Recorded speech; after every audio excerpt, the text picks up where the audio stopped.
And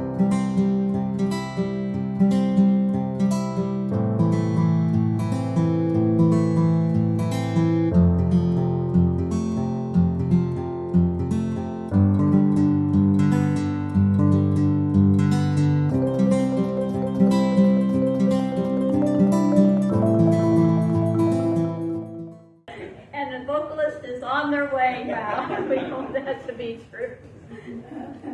I can't wait. Okay. So happy Father's Day to all the men of the world. Happy Father's Day, a time to recognize and to celebrate the divine masculine that is in all of creation, the wisdom of creation, the thinking mind, the thoughtfulness, the thinking aspect of humanity. Notice the sunflowers on the altar and the sunflowers that were given to men. Sunflowers is one of the many flowers that represents wisdom. And they're cheerful and bright and sunny. And it represents wisdom. So what is in this wisdom aspect of the world? The wisdom is the logic and the reason. The wisdom is the judgment and discernment. And we are judging and discerning people. We all have that ability to judge, and sometimes we overextend it and become judgmental. That's not what this wisdom is. This wisdom is the spiritual discernment, that high consciousness discernment. And we discern all the time. It's a little bit after 11, almost 11:30, and just think of all of the decisions that you have discerned already this morning. First, you decided to get up out of bed and to tune in from afar, or to make your way here to the chapel. You decided what to wear, what to have for breakfast, and to brush your teeth, perhaps. Yes, we use discernment all day, every day. And it resides in all beings, male or female. It just happens to be that attribute that we attribute to the masculine. And wisdom, overuse, is identified in Matthew. It says, do not judge so that you are not judged. But we do become a little bit judgmental, don't we? Yes, I see heads shaking. Yes. We judge to extreme, and according to our perspective, according to our viewpoints, according to our vision of life. Well, why would anything be different than the way I thought, right? Surprise! There are many perspectives of life, and there's room in our existence for many perspectives. Thank goodness. I've learned as I've grown older is that it's great that there are people who think differently than me. It adds interest to conversations, does it not? To hear another side of a life issue, of an opinion. It's great to hear a different perspective, a different side. And we move from this human perspective, this in the world, and we move to in the world but not of the world. We move to a higher perspective, an outside perspective. That bird's eye view, we sometimes call it, or that God's eye view. When we want to get that really big view of an issue. Now, I don't have television, and I've excused myself from social media, but still I hear about things that are happening in the world, and let me tell you, I have a thought and an opinion about all of it. I bet you do too, right? And I can get really caught up in the rightness and the wrongness of just about everything that happens every day. But when I sit and take that higher perspective, when I take that God's eye view, I can make room for more than what I think. I can make room for what you all think. I can make room for what's happening in the world and trust that it is here to teach us something. It is here to bring us to a better way of being with one another. It's here to bring us to a higher consciousness, a higher way of living. Because if we are judging it and condemning it, we're in it. We're part of it. And when we can move out from it and hold it in the spaciousness of, that God that we say is all good and everywhere present, we can hold it in that thought and in that consciousness that whatever is happening, however uncomfortable it feels, however wrong it might feel to me, there is something good waiting to be born through it. There is something good waiting to be created from it. There is something good waiting to be elevated out of it. I believe that. I hope that you can move into that consciousness too. So when we do not use our wisdom to the fullness, we just vacillate. And when we look at issues and life from our higher consciousness, we're able to look past personality, past the ego, past attitudes, and even past behaviors, and look to that divine consciousness in people. That which we acknowledge in each other when we light this Christ candle. It's pretty easy to look around this room and acknowledge that Christ consciousness in those who are here, right? It's people that we know, we love, we share meals with, we share time with, we share thoughts with. That's pretty easy. But when we walk out these doors and to the rest of our day or week, what do we do then? And that's where we can really go into the world and share that view of the divinity in all people, of the divinity in those that we disagree with, on social issues, on political issues, on every topic that you can be vegetarian or not. We can hold the space for the divinity. And in the Bible, we go back to the Old Testament and we hear about the wisdom of King Solomon. King David represented that capacity of love. King Solomon represents that capacity of wisdom, discernment, and judgment. And the story goes that there were two women who came to King Solomon, both carrying babies. One was alive, one was deceased. And both women claimed to be the mother of the living child. King Solomon, in his brilliance, called for a sword. He said to the women, I will cut the baby in two, and you can share, each half of the baby, knowing full well that the true mother of the baby would never allow such a travesty to happen.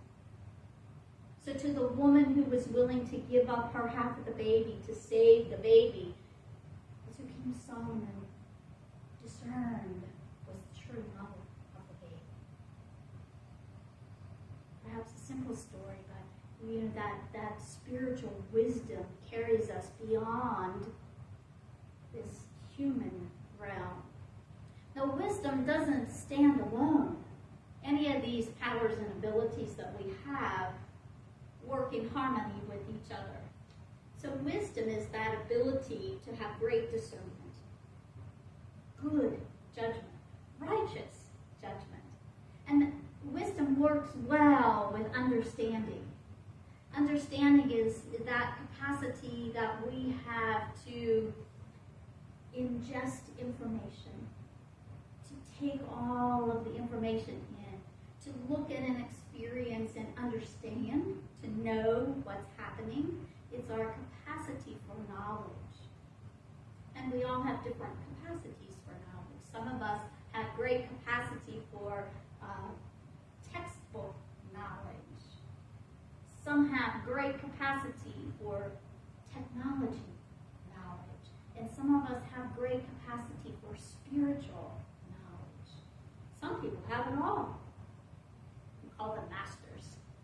So in that understanding, we're able to see how life impacts, see how the decisions we make, that discernment, how what we choose and what we discern impacts our life. If I run a red light, there might be an impact, a crash. There might be a traffic violation if a police officer is around, or we might get away with it. Probably all those things have happened at some point. It's that understanding of knowing if we pass through that red light, what might happen. And it's being able to put that information into context, to understand how it fits and how all of life fits together. In that humanness, we learn that understanding through experience. If I run a red light, or our children, if I cut a class, certain things happen. If I don't tidy up my room, this would happen. Or all of us, if we don't pay the electric bill, the lights go on. And we learn that through human experience. And then the spiritual understanding is something that comes in a different way. It comes through our divine intuition. It comes through time in silence. So we notice that when we have those periods of meditation or prayer or time that we can spend alone, just sitting and being, or even if we're gardening, when we feel that connection, those are the moments that the divine intuition flows. Did you ever wake up in the middle of the night with this idea that you knew you just had to do? With an image, for the artists who are here, that picture of a piece of a work of art that you have to put on a canvas. That recipe that you have to make. That poem that you have to write. That song that you have to sing. That's our divine intuition. That's where our understanding comes from, a spiritual point of view. Discernment and understanding, knowing how what we discern will impact our lives, the lives of the people in our circle, and the rest of the world. When we talk about Mother Earth and how we nourish and nurture Mother Earth, if we recycle, we can help preserve Mother Earth. It's understanding how to use the resources and how that impacts the life and sustainability of our Earth. All the people on the Earth. I'll take it one step further. We have our ability to decide, our ability to understand, but it doesn't move. It just sits here. I have all of this knowledge, I know how it works, but nothing happens until I call on my power of will. Will is what carries us forward. Will takes that great discernment and puts it into action. Will, if it's not well developed, we just stand in a space of not being able to move. We might decide that a particular project is worthy of our time, our attention, but we don't have the will to carry it forward. We might decide that this is a great idea to improve our home, our life around us, our spiritual community, but we just don't have the will to carry it forward. And so it sits. Does anybody have a project that's incomplete? Oh, 2 hands going up. People are like, yes, yes, thank you. I have a closet with a couple of projects that are incomplete. Oh, they sounded so good and so fun, right? And my imagination said, yes, that's a good thing to do. My discernment said, oh yes, making a quilt will be great for the winter. My understanding said, yes, making a quilt will keep me nice and warm and cozy through the winter. Well, it's now June, and that quilt is still in pieces on the shelf where I left it. I need to engage my will to carry it through so that come winter, I will have a quilt. Yes. Our will, if it's over engaged, become willfulness. Some people call that stubborn. I don't like that. That's a willfulness. That it has to be done, and it has to be done my way. You ever think that my way is the only right way to accomplish this task? Ah, yes. Well, I can see it clearly. Why can't you? That this is the right way to unload the dishwasher or to load the dishwasher. Yeah, you recognize that, huh? This is the only right way to fold the towels and the sheets, right? I become willful and almost intractable. Everything has to be done according to my way. Anybody know anybody like that? Anybody ever been that? We laugh because some point in our life we've been that. And that's okay. We recognize it and then we shift to change it. So we have this divine wisdom, has this amazing ability to discern, and we have this understanding that knows how what we discern will impact life in our world. And we have the will to carry it forward. So we're almost done, right? We wrap all of this in that divine power of love. A couple of weeks ago, we talked about the divine feminine being the love of the universe, that loving energy that moves. Wisdom without love is harsh and hard. And we can see examples of that in some leaders across the world, can we not? Love without wisdom can be just willy-nilly, fall in love with everything. Oh yes, this is great, everything is great and wonderful. So we need a balance of the love and the wisdom, the feminine and the masculine. Is it any reason that it takes both to create life? It takes both to create wonderful things in our world.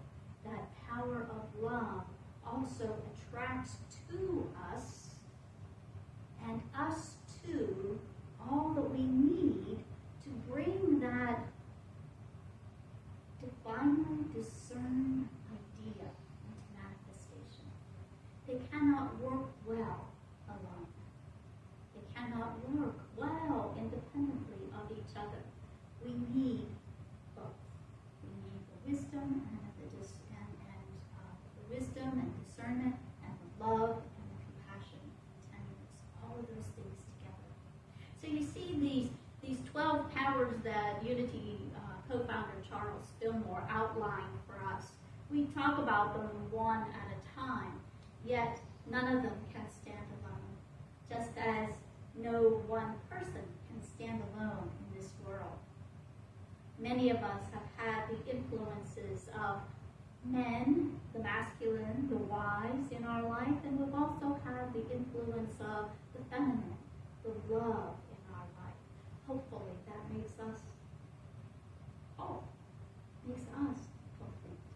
And we search for that, we look for that. If we don't find that in our biological parents, we find that in other places in the world.